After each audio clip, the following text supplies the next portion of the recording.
Voilà, merci. Notre invité est là, tel qu'annoncé que nous aurons. Lui, c'est un juriste. Ce n'est pas qu'on a pris quelqu'un comme font d'autres pasteurs qui ne sont pas des constitutionnalistes, qui sont des médecins, mais qui sont devenus pasteurs, qui veulent interpréter la Constitution. Et alors, ça crée des confusions. Lui, c'est un constitutionnaliste, c'est un politique aussi. Alors, il maîtrise les rouages politiques et ainsi de constitutionnels. On va parler pendant ces quelques minutes, 40-45 minutes, parler un peu de cette histoire de la Constitution. Monsieur Mwangi, bienvenue. Merci Jean-David Kilolo. Je suis ravi. Vous portez bien? Très en forme. Vous êtes en forme? Très en forme, surtout pour défendre l'intérêt de la nation et surtout... Mais vous êtes bien habillé, vous n'êtes pas comme un opposant, parce qu'on sait que les opposants, c'est un peu, quand vous lisez, c'est la souffrance, la tristesse.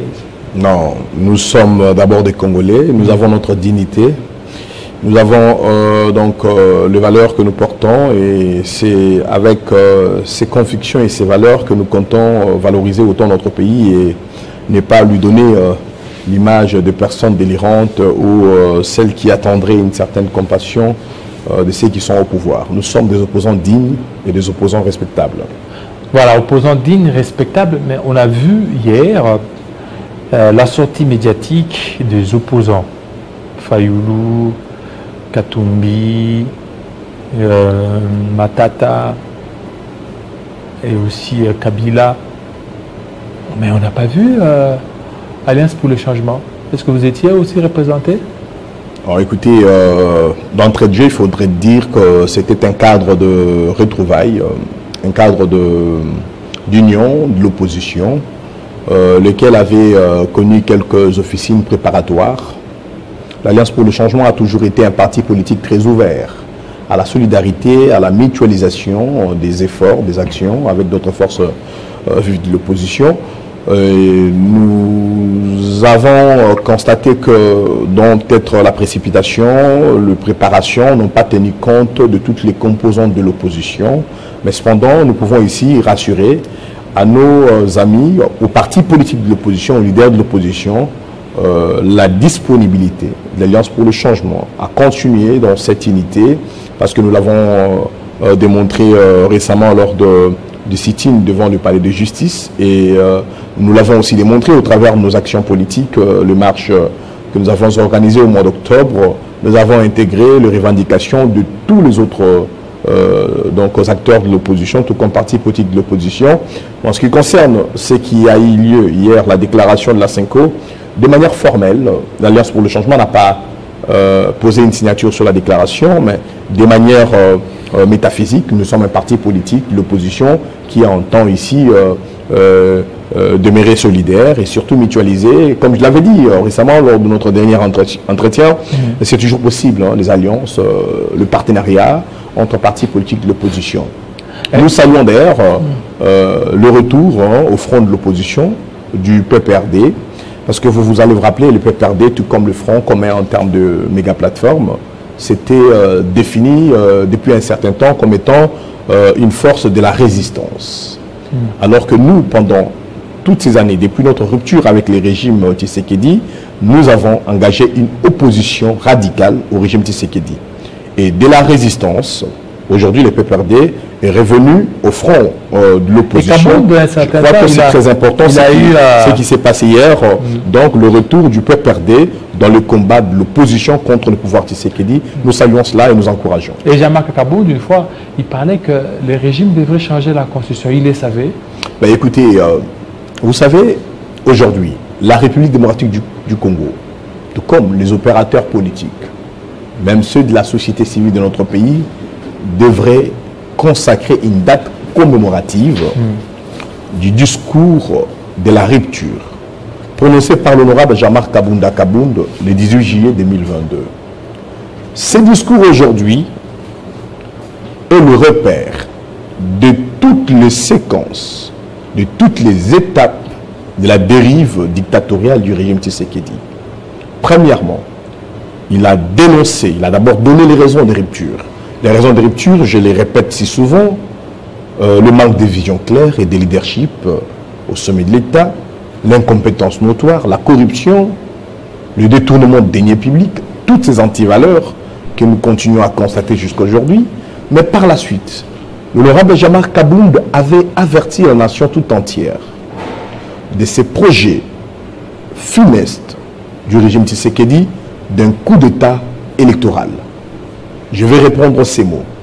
L'honorable Jean-Marc Kabound l'avait dit qu'il était déçu d'annoncer à la nation congolaise que le régime Félix Tshisekedi préparait un coup d'État électoral au travers une parodie d'élection qui devrait lui rassurer une lourde majorité parlementaire. À cette époque, tout cela a été classifié propagation de faux bruits. Tout cela a été considéré comme étant l'outrage au chef de l'État. Il y a eu un procès politique. Il y a eu un arrêt unique politique qui a condamné l'honorable Jean-Marc Kabound à 7 ans de prison. On va revenir, oui. Le temps de nous consacrer à l'actualité pendant quelques secondes. Héritier Tambois, bienvenue, la dernière livraison d'informations. Merci beaucoup Jean-David Kilolo, mesdames et messieurs. Je vous retrouve pour la toute dernière livraison de la Minute Information.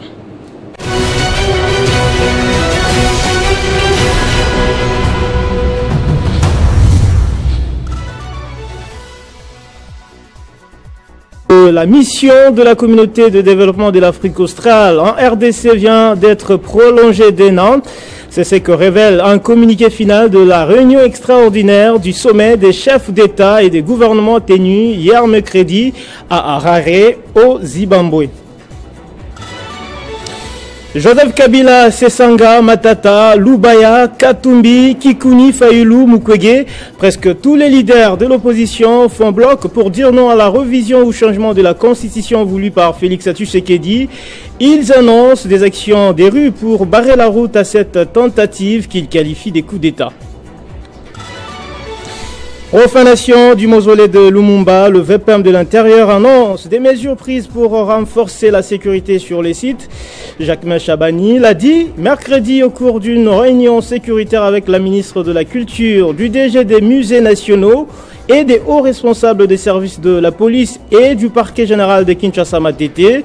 Selon le ministre, le nombre d'arrestations est revu à la hausse. 6 personnes ont été arrêtées et 2 suspects sont activement recherchés. Dans l'actualité également, le président de la CENI, Denis Kadima, est attendu demain vendredi au parquet général après la cour d'appel de Kinshasa Gombe, selon un communiqué de l'institution relayé par plusieurs sources. Les raisons de cette convocation n'ont pas été mentionnées dans le communiqué rendu public mercredi. Actualité en République démocratique du Congo, indigné, l'apôtre Roland Dallot ne reste pas indifférent, pays des voleurs, dit l'apôtre au sujet notamment de surfacturation. Ce dernier a dit sa colère mercredi devant ses fidèles réunis à l'occasion de la célébration Bunda 21, un programme de son église. L'actualité en dehors de nos frontières va au Mali. D'abord, 4 jours après avoir tenu des propos critiques contre le pouvoir, le Premier ministre chef du gouvernement, Choguel Maïga, est démis de ses fonctions par le président de la transition, Assimi Goïta. La nouvelle est tombée hier mercredi dans la soirée sur les ondes de la télévision nationale. Choguel Maïga avait également regretté samedi le report des élections s'inédit sans débat au sein de son gouvernement. Puis guerre au Proche-Orient, les États-Unis ont pour une énième fois empêché le Conseil de sécurité de l'ONU d'aller à un cessez-le-feu à Gaza. Ils ont exprimé à nouveau leur veto en soutien avec Israël. Et pendant ces temps, 43 985 personnes ont perdu la vie depuis les débuts de la guerre avec Israël, selon le dernier bilan du ministère de la Santé du gouvernement du Hamas. Merci pour votre fidélité, mesdames, messieurs. L'actualité reste en continu sur le www.tele50.cd. Retrouvez toute l'actualité en continu sur www.tele50.cd. Voilà. Alors, vous disiez tantôt qu'on devrait certainement consacrer un jour pour commémorer de ce discours de Jean-Marc Kabound. Effectivement, parce que vous l'avez suivi dans les titres d'information. Hein. on évoque aussi aujourd'hui une dénonciation, mais en même temps un regret, mais vespéral, du révérend Roland Dallot, qui qualifie notre pays d'un pays de voleurs, des détourneurs. Il ne parle pas, surtout des surfacturations. Il ne parle pas de voleurs du grand marché, des petits voleurs.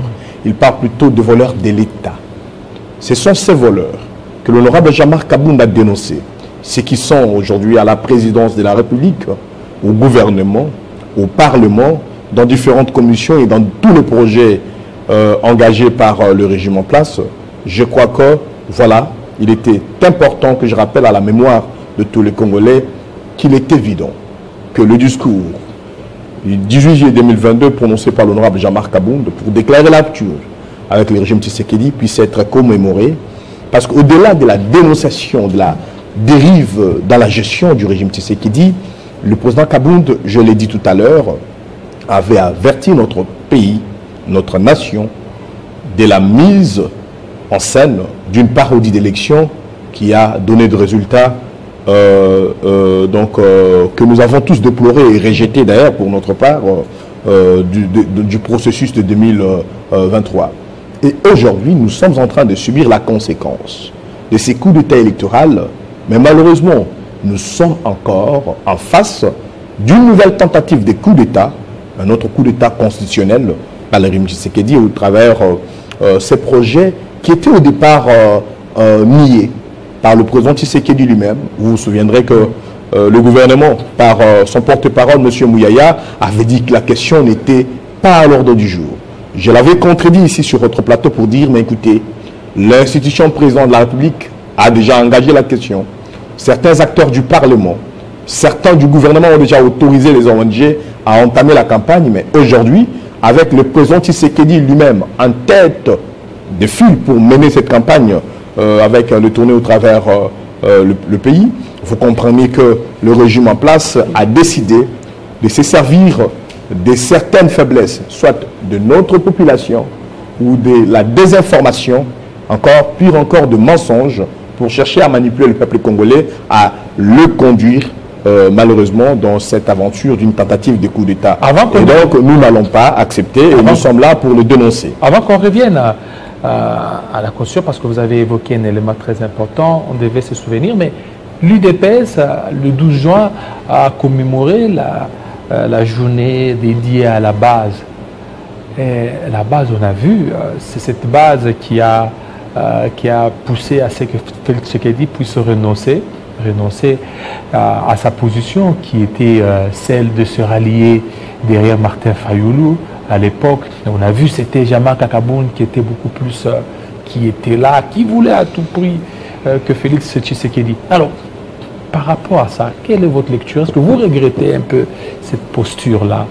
Est-ce que Félix Tshisekedi devrait se rallier? Si s'était rallié derrière Fayoulou, peut-être il n'aurait dû pas avoir toute cette situation. Oui, premièrement, j'aimerais rappeler le contexte. On était dans un contexte préélectoral, avec un combat mené pendant plus de 3 décennies par l'UDPS, donc revendication évidente de sa primogéniture dans le combat pour la démocratie. L'UDPS se devrait donc présenter un candidat président de la République, bien sûr. Mais à l'aune des tractations politiques, il s'est fait que l'UDPS, d'abord, a tenu son congrès. L'UDPS a investi une candidature de M. Félix Tshisekedi. Et je vous rappelle donc que ce congrès a été organisé par le président Jean-Marc Kabound, à l'époque secrétaire général de l'UDPS. Ce congrès a élu Félix Tshisekedi président de l'UDPS et l'a de droit investi candidat président.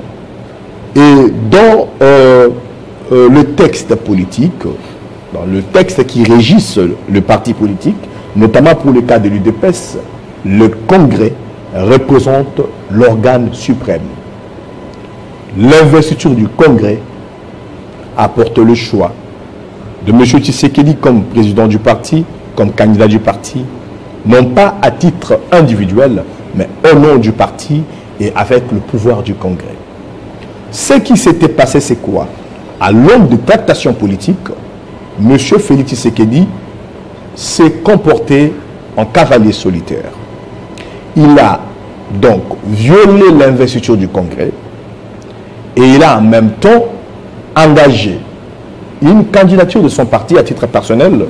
On renseigne d'ailleurs que lorsqu'il revenait d'un voyage vers l'Amérique en recherche de partenariat, il est rentré et on l'a convié pour Genève, il y est parti et qu'il était le seul chef ou le seul candidat président qui s'y était rendu sans un seul responsable officiel de son parti politique. Parce que le président Kaboun, qui était le chef du parti, était à Kinshasa. Et donc, le président Félix Tshisekedi est allé adouber la candidature de Martin Fayulu, comme il l'a lui-même reconnu sous certains artifices, que certains, ou quand même lui-même, auraient dit que c'était de l'envoûtement, et qu'il fallait, à tout prix qu'au niveau du parti, une réaction responsable, mais une réaction légaliste soit entendue. C'est donc la réaction qu'avait eu l'honorable Jean-Marc Abound. En tant que secrétaire général de l'UDPS, il avait fait une sommation ensemble, en harmonie avec la base de l'UDPS, parce que c'est un parti de masse, c'est un parti qui se réfère à sa base, et c'est cette base qui avait fait que ce congrès puisse investir le président Tshisekedi. Et donc, le président Tshisekedi avait violé la décision du congrès, il avait trahi le parti UDPS, et en voie de conséquences, il était susceptible d'exclusion au parti UDPS.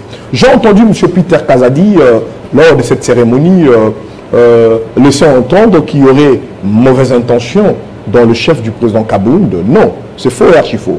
Je vous rappelle, il y a eu des échanges politiques dans ce pays. Lorsque le parti UDPS, au travers ses organes, avait levé des options, tous ceux qui sont allés en marge de ces options étaient exclus. C'est une sanction statutaire, réglementaire au sein du parti, dans toutes les formations politiques, parce que vous savez, on dit ubi homo, ubi ordo. Il faut qu'il y ait de l'ordre là où il y a les hommes.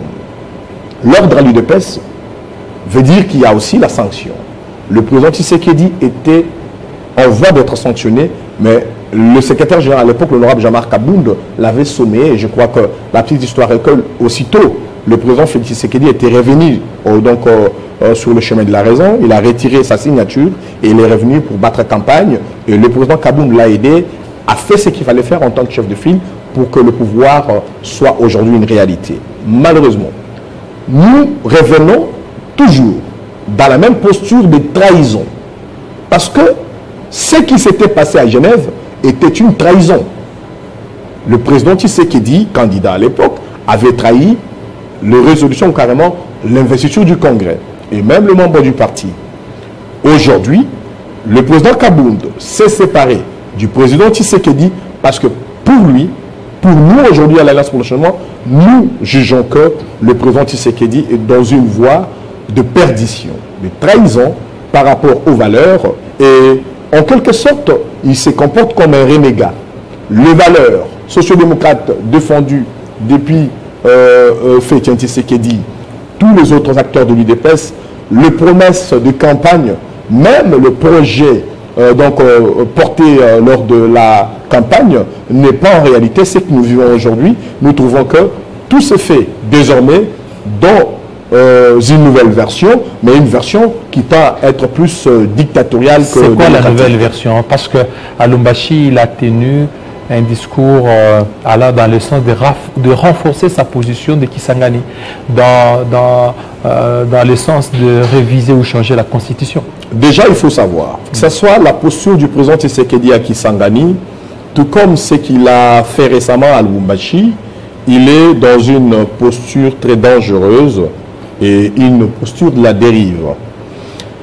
Permettez-moi de vous le dire.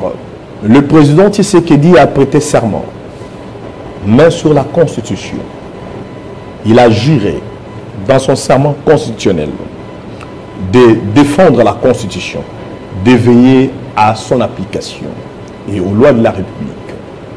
Aujourd'hui, nous ne comprendrons très mal qu'un chef de l'État investi par une Constitution puisse s'engager dans une voie de rébellion contre celle-ci.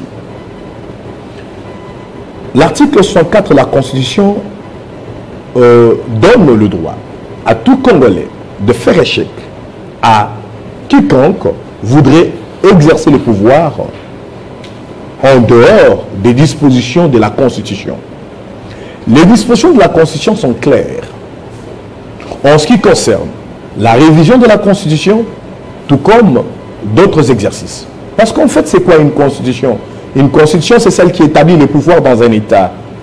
Comme pour notre pays, nous avons le pouvoir exécutif, les pouvoirs législatifs et les pouvoirs judiciaires. Et en même temps, étant dans un État de droit, nous devons tenir compte des principes. Il y a la séparation de pouvoir, il y a l'indépendance des pouvoirs judiciaires. Alors, le président Tshisekedi aujourd'hui devrait être celui qui nous amène tous dans le respect strict de la Constitution et non celui qui vient nous dire cette fameuse Constitution, ces lambeaux de Constitution. Jean-David Kilolo, ces propos dénigrent la loi fondamentale de notre pays, ces propos sabordent même le fondement de notre démocratie. Mais peut-être il s'est rendu compte que la Constitution qu'il a peut-être défendue pendant plusieurs années, il y a eu beaucoup de failles. Alors, beaucoup de failles du genre, c'est une Constitution des étrangers. Non, c'est faux. C'est faux et archi faux. Il faut la changer carrément. Je ne reviens pas sur Télé 50 pour dire ce que les autres ont déjà dit. En ce qui concerne la rédaction de la Constitution, en ce qui concerne l'élaboration, l'étape parlementaire, le référendum, tout a été dit par plusieurs acteurs et ceux qui ont plus d'authenticité que nous, notamment ceux qui ont participé comme des constitutionnalistes, comme des politologues. À l'époque, vous avez suivi Bob Kabamba, vous avez suivi les archives avec le professeur Jean-Louis Sambo, il y avait d'autres archives avec André Mbata, qui est d'ailleurs avec le président Tshisekedi. Je pense que c'est eux qui sont mieux placés pour nous dire, monsieur le président, démagogie, on doit arrêter, mensonge d'État, on doit arrêter. La Constitution, on l'a bien dit, a été rédigée au Congo par des Congolais à Kisangani et il y a eu une étape parlementaire qui a été observée et il y a eu aussi un référendum populaire qui l'a voté. Et donc, ces débats-là, moi, je le mets de côté. Mais si nous étions dans un État sérieux, on ne pouvait pas avoir cet entretien, Jean-David Kilolo, pour parler d'une révision de la Constitution, parce que je le disais, le président Tshisekedi est censé être celui qui nous pousse tous et qui veille au respect de cette Constitution parce qu'il a prêté serment pour cela. Malheureusement, c'est lui qui s'engage en rébellion contre la Constitution et cela constitue aussi une trahison, un parjure dans le chef de celui qui a prêté serment comme cela. Laissez-moi terminer pour vous dire ceci, David. L'article 218, comme le chante tout le temps, j'ai entendu M. Kabouya de l'UDPS, parce qu'il passe un peu pour un juriste alors qu'il n'en est pas un, dire que, écoutez, le chef de l'État a les prérogatives, notamment d'initier ou de réfléchir sur une révision constitutionnelle. Personne n'a dit le contraire. Il n'y a pas que le chef de l'État. Il y a le chef de l'État, il y a l'une de deux chambres de parlement, il y a une voie de pétition, il y a le gouvernement. Ça veut dire que l'initiative, l'option d'une révision constitutionnelle n'est pas refusée. Mais cependant, il ne faut pas que M. Kabouya lise la Constitution et se limite à l'article 18. Et qu'il aille faire ruminer cela au chef de l'État, parce que le chef de l'État aussi l'a dit à Lubumbashi, il dit, qui peut m'interdire, moi, garant de la nation, de réfléchir sur une révision constitutionnelle? Mais monsieur le président de la République, avec tout le respect qu'on lui doit, il n'y a pas quelqu'un qui devrait interdire au chef de l'État de penser comme tel. Mais c'est plutôt la Constitution elle-même qui lui interdit. L'article 219 met le verrouille, met donc des exigences. On ne peut pas initier une révision de la Constitution en temps de guerre, en temps d'urgence. Le président Tshisekedi est celui qui a promulgué l'état d'urgence à l'Est. Le pays est en proie par des guerres, des rébellions. Et donc, s'il avait des conseillers, parce que je me demande si son cabinet ne fait pas son travail, est-ce que le cabinet des chefs de l'État, le cabinet du président de la République, l'a laissé ruminer ce que Kabouya dit aux militants sous les arbres à la 10e rue? L'article 219 interdit à ce que l'on puisse engager, initier des réformes ou carrément la révision de la Constitution dans une telle période. Et malheureusement, s'ils avaient les intentions comme telles, ils devraient arrêter de proroger l'état de siège. parce qu'ils continuent à proroger. Autant la prolongation de l'état de siège plutôt fait obstacle à cette initiative de la révision, autant il devrait arrêter. Et là, c'est une chose. Mais l'article 220, qui est donc la garantie ou carrément le verrouillage de tous les acquis démocratiques de notre pays, a verrouillé certaines matières. Qu'aujourd'hui, nous trouvons avec preuve à l'appui que le président Tshisekedi, tout comme son gouvernement et l'Union sacrée, le parti UDPS, a déjà dévoilé les intentions de toucher à l'article verrouillé 220. Le président Tshisekedi l'a dit à Kisangani, il dit, en ce qui concerne le mandat, le peuple devrait se décider.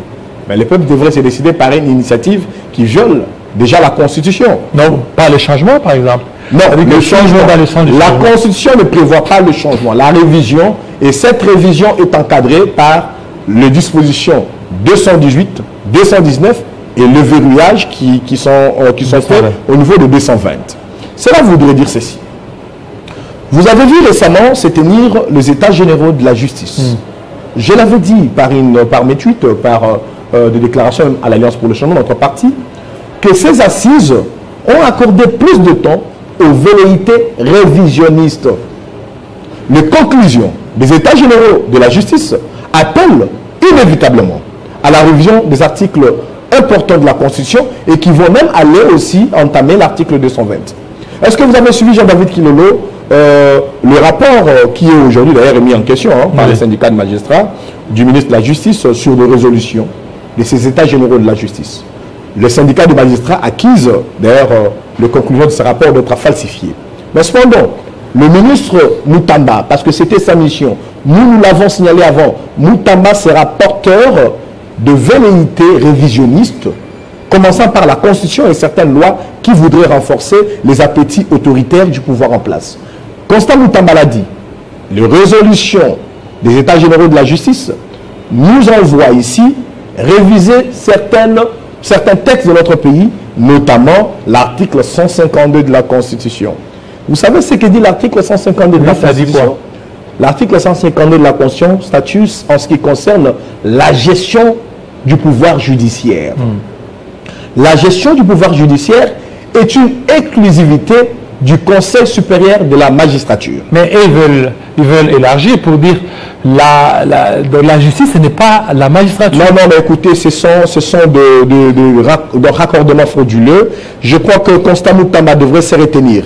Toute la campagne qui avait été faite sur ces visites de prison, c'était juste pour le crédibiliser, pour qu'il vienne déposer des énormités comme telles. Nous sommes dans un état de droit. Je le dis tout à l'heure. L'état de droit veut dire l'existence de trois pouvoirs. Le pouvoir exécutif, le pouvoir législatif et le pouvoir judiciaire. Non seulement que ces trois pouvoirs existent, mais ces pouvoirs sont séparés. La séparation de pouvoirs. En dehors de leur séparation, il y a l'indépendance du pouvoir judiciaire. Notre Constitution a été conçue pour qu'il y ait un état de droit et une démocratie, et non pour renforcer un régime autoritaire comme le souhaite le régime Tshisekedi. Cela veut dire ceci. Si on veut dire que la justice n'est pas une affaire du pouvoir judiciaire, et qu'il faudrait que l'on puisse ici amener des intrus, au niveau du Conseil supérieur de la magistrature, on va entamer à l'indépendance du pouvoir judiciaire. On va bousculer ou carrément s'aborder la séparation de pouvoir. La Constitution de notre pays a déjà séparé le pouvoir. Quand Constant Moutamba voudrait qu'on révise la disposition 152, il n'a pas bien dit.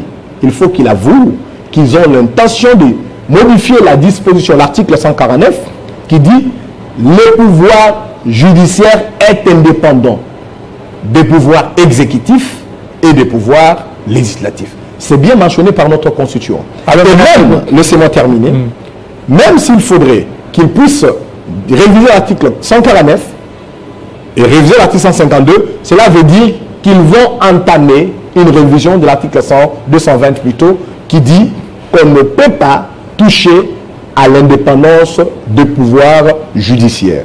Donc, nous devons prêter attention. Les velléités révisionnistes du régime Tshisekedi ont été plus visibles dans ces assises dénommées États généraux de la justice, à tel point que lorsqu'il y a eu des conclusions, ils ont pensé embarquer des acteurs politiques, de scientifiques mercantiles et aussi des sociétés civiles acquis à leur démarche. Et désormais, le président Tshisekedi entame une campagne pro-révisionniste que nous sommes en train ici de rejeter. Et nous appelons d'ailleurs notre peuple à être vigilant et à rejeter cette campagne avec toute énergie. Mais le pouvoir vous a confirmé qu'il ne va pas toucher le mandat. Mais ils veulent laisser une constitution. Mais pourquoi vous êtes contre la révision alors qu'elle-même elle est constitutionnelle? Tout ce que j'ai dit ici, Jean-David Kilolo, se résume en deux principes. Le premier principe, ou carrément le premier regard, c'est la possibilité. Est-ce que le Congo, notre pays, est-ce que notre État est dans la possibilité d'engager une révision constitutionnelle? Et deuxièmement, la nécessité. Est-ce nécessaire que notre pays aujourd'hui puisse engager des moyens, des énergies et passer du temps dans ces débats sur la révision de la Constitution? Et je vous répondrai par non. Premièrement, la possibilité, c'est ce que je vous ai évoqué ici. L'article 219 fixe les possibilités. Et nous sommes ici, à contrario à ce que dit le régime Tshisekedi, nous sommes ici dans des cas où nous sommes dans l'impossibilité d'engager une révision constitutionnelle parce que nous sommes pendant l'état des sièges. Mais ça pourrait être élevé. Ça pourrait être élevé. Ben, écoutez, nous parlons. Ça pourrait être élevé pour demain, après-demain.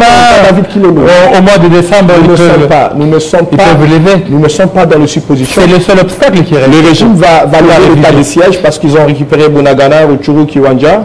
Non, mais ils vont lever l'état des sièges. Parce que pour le moment, ça sera une décision encore moins réfléchie. Comment moins réfléchie? Mais écoutez, parce qu'il y a beaucoup d'acteurs qui se sont levés pour vous parler. Écoutez, chaque fois qu'un membre du gouvernement passe à l'Assemblée nationale, au Parlement plutôt, pour solliciter la prorogation, le gouvernement se présente comme très réfléchi et très averti pour solliciter auprès des élus du peuple la prorogation.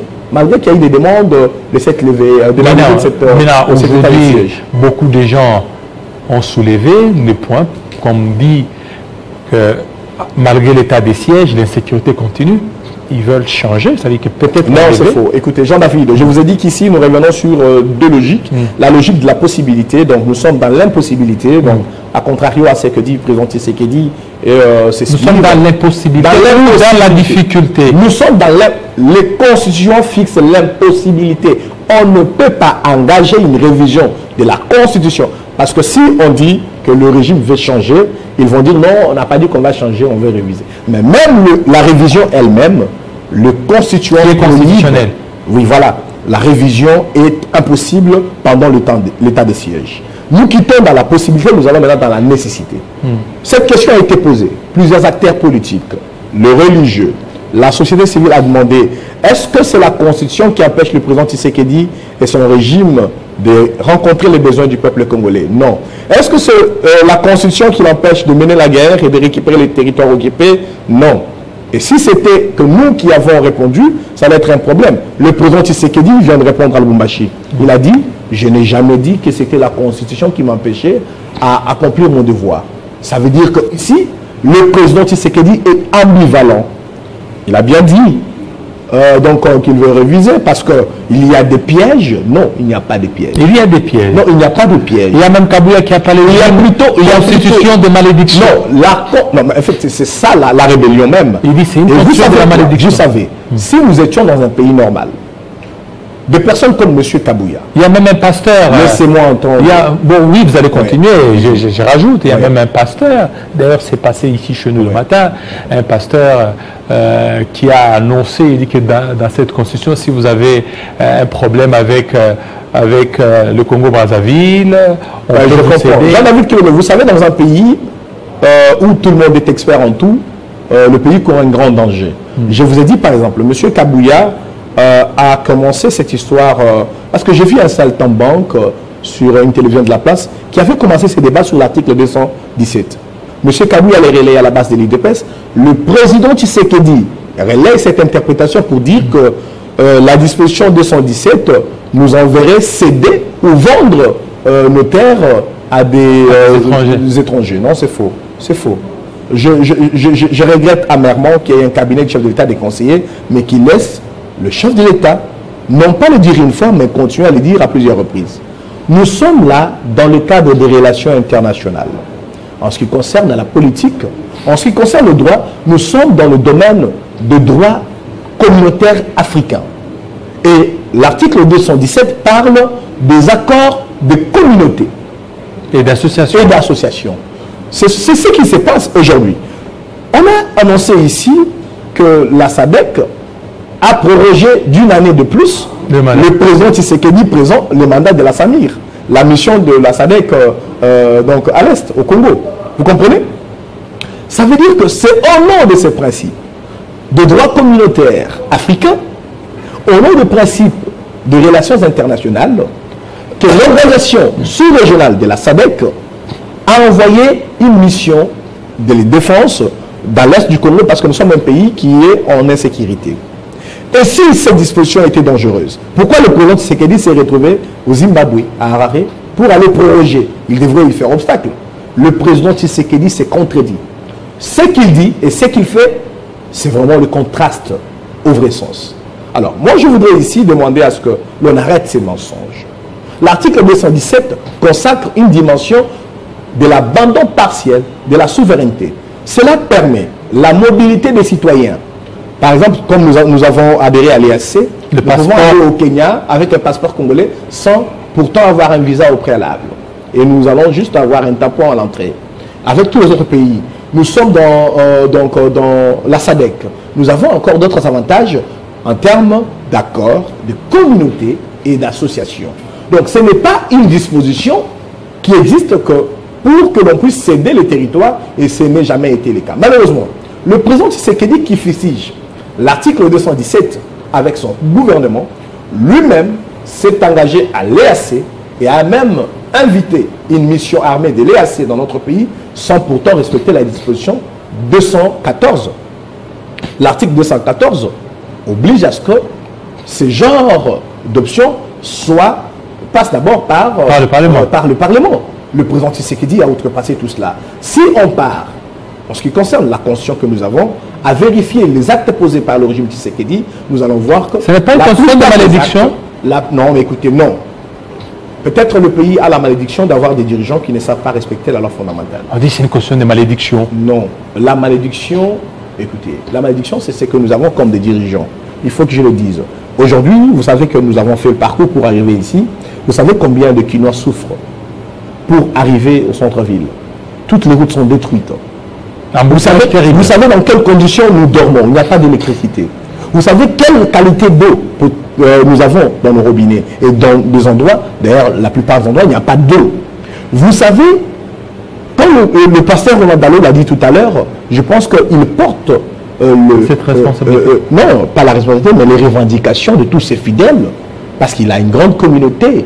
Il peut, au-delà de tous les menteurs qui disent autre chose de président Tshisekedi, le pasteur Roland Dalo, je pense à travers cette prédication, a dit des vérités. Et ce sont ces vérités que nous, l'Alliance pour le changement, nous portons. Ce sont ces vérités que nous canalisons en tant que force politique de l'opposition. Depuis le discours du 18 juillet 2022 du président Jean-Marc Abound, nous canalisons la rupture, le rejet, les dénonciations, mais surtout, nous garantissons à notre peuple que nous n'allons pas laisser que notre pays soit voué à la disparition à cause de cette dérive totalitaire du régime en place. Voilà. Merci beaucoup, M. Mouangi. Surtout la promptitude avec laquelle vous répondez à notre invitation à chaque fois quand Télé50 a besoin de vous. Merci surtout à vous, Jean-David. Voilà, merci à vous. Votre parti se porte bien? Écoutez, le parti Alliance pour le changement se porte bien. Comme je l'ai dit, nous avons une vocation. Cette vocation d'être un parti qui porte les aspirations du peuple. Vous avez évoqué au début ici la déclaration commune de l'opposition. Le président Tshisekedi a dit dans ses discours récemment, même certains de ses proches, l'opposition fragile, l'opposition a pété. C'est parce que nous, le parti de l'opposition aujourd'hui, nous négligeons une dimension.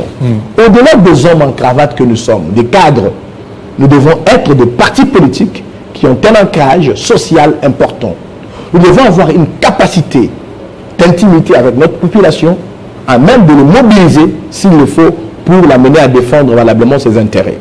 Il ne suffit pas que nous puissions nous réunir à la Cinco, tout comme quand on était à CEPAS, ou dans un autre cadre.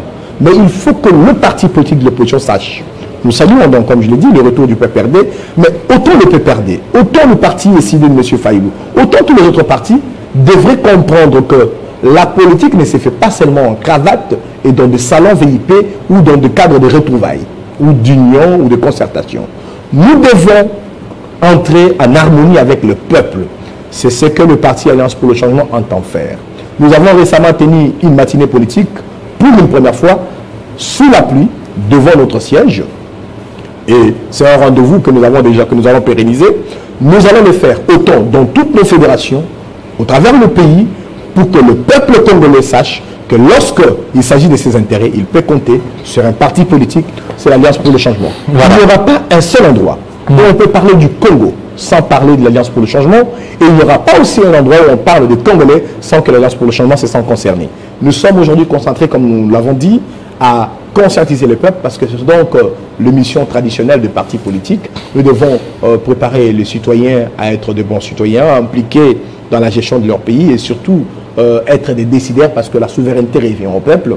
Ce que fait aujourd'hui le pouvoir Tshisekedi, c'est peut-être sous-estimer la capacité de l'opposition. Mais nous pouvons le dire, avec l'Alliance pour le Changement, nous aurons une opposition capable de défier le pouvoir Tshisekedi et surtout de les dissuader sur le chemin de la dérive dictatoriale, tout comme de la dérive totalitaire. Voilà. Alors, ça n'est fini. Il y a eu des restructurations au sein de votre parti. Vous n'êtes plus porte-parole? Ah oui, ah oui. Vous êtes... Alors, c'est donc ça. Vous savez, nous aspirons à la gestion de la République. Oui. Les partis politiques sont des prototypes des États. Nous avons des organes comme des institutions. Au départ, j'étais secrétaire national en charge de la communication et porte-parole du parti. Mais dans le cadre de réforme ou carrément de la mise en place des organes devant contrôler notre parti, dorénavant, je suis conseiller national du parti. C'est quoi en fait les organes chez nous? Nous avons l'organe suprême qui est le Congrès. Nous avons le président national qui est le deuxième organe. Nous avons donc le collège des fondateurs qui est un organe consultatif historique par rapport à la création du parti.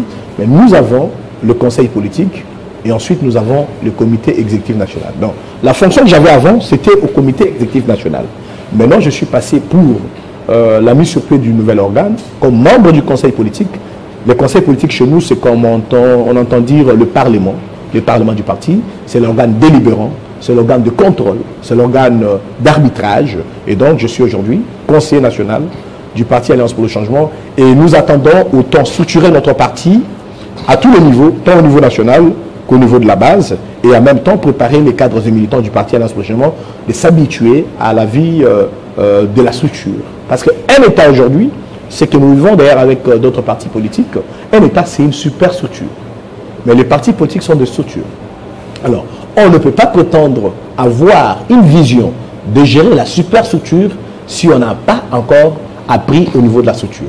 Nous serons des hommes d'État demain, nous devons savoir qu'un État, il y a un pouvoir exécutif, il y a un pouvoir législatif, il y a un pouvoir judiciaire, et que jamais avec l'Alliance pour le Changement, nous aurons des pouvoirs autoritaires qui voudraient prétendre réduire le pouvoir judiciaire à l'appendice. Pour terminer, on va se tenir debout. Guilain, on se tient debout. Ok, merci. On a fini. On a fini, fidèles téléspectateurs. Joyeux anniversaire à ceux qui fêtent leur anniversaire aujourd'hui. Et des très bonnes choses à vous. Et un mot à Jean-Marc Aboun qui est en prison. En tout cas, il nous suit parce que mes hommages. C'est parmi des fervents téléspectateurs. Oui, Jean-David, au nom du peuple congolais, je rends hommage au président Jean-Marc Aboun pour la politique avant-gardiste. Le combat contre le régime Tshisekedi que le président Kaboun a engagé est un combat avant-gardiste. Et aujourd'hui, la nation tout entière nous donne raison. Et nous appelons nos compatriotes, ici au pays, dans la diaspora, de venir adhérer massivement à l'Alliance pour le Changement, le parti cher, l'honorable Jean-Marc Kaboun. Et nous souhaitons très bientôt que le président Kaboun soit mis en liberté pour qu'il puisse être au devant d'une nation qui a besoin d'un leader avant-gardiste comme lui. Combien de temps? Ben écoutez, le président Kaboun n'a pas de temps. On lui a donné 7 ans, mais là, c'était une condamnation politique, une condamnation unique. Il a déjà fait 2 ans et demi. Et nous estimons que sa place n'est pas en prison. Le président Kaboun doit être libéré, il sera libéré. Et c'est donc pour cela que nous appelons tout le peuple congolais à venir massivement avec nous pour que nous puissions libérer le président Kaboun et en même temps aller dans cette quête de la libération et du changement du Congo. Voilà, ça n'est fini, fidèles téléspectateurs. Restez branchés sur Télé 50.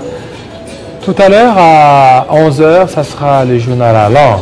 À 13h, la grande édition de Kuba Buranzi Shigere Gere Kabuya. Portez-vous très bien. Très bientôt.